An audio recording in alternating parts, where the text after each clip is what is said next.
Nangyari na po ang pinangangambahan ng ilang taga-Marikina na ibinalita namin itong Lunes. Ang bitak-bitak na dike kasi tuluyang gumuho at damay ang isang bahay. Yan naman ang tinutukan ni Cesar Apolinario. Nahulog sa ilog ang bahay na ito nang tuluyang gumuho ang mahigit 10 metrong haba ng dike sa boundary ng San Mateo at Marikina City pasado alas 3 ng madaling araw kanina. Mabuti na lamang at lumikas na ang mga nakatira sa bahay. May 4 pang ibang bahay ang naapektuhan ng pagguho ng dike.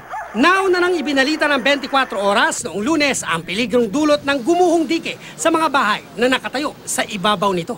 Sa unang tingin, okay pa naman itong side na ito ng bahay dito sa barangay ng sa Marikina. Pero ilang hakbang lang mula dito sa bahay, kapansin-pansin na, na sira na yung mga pader, slab ng mga bahay rito. At kung mapapansin natin, yung 2 pillars ng isang 2-story building ay wala nang pinagpapatungan. Delikado tuloy itong bahay na ito. At pinaka-latest na pagbitak ng pader dito ay itong pader na ito, kaninang umaga lang daw nabitak ito eh. So lalong nangamba yung mga residente.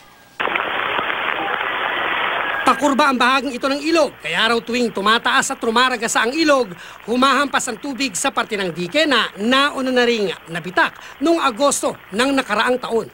Ang City Engineering Office ng Marikina sumulat na sa DPWH noong October 2014 para abisuhan sila kaugnay sa napansing mga bitak at sira sa riprap, pati na ang malawakang pagguho ng lupa na kinatitirikan nito. Wala naman action, puro lang survey, puro lang titingnan, puro lang pangako. Kung po pwede, gawan nyo na ito ng paraan. Yung tubig, dito na ngayon pumapalo sa kabila. Kaya ngayon, yung ilalim ng dike, na nahuhukay. Sagot daw ng DPWH, nakaschedule ng ayusin ngayong Setyembre ang riprap.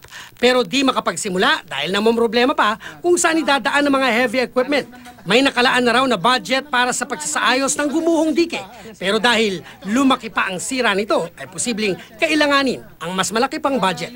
Cesar Apolinario, Nakatutok, 24 Oras.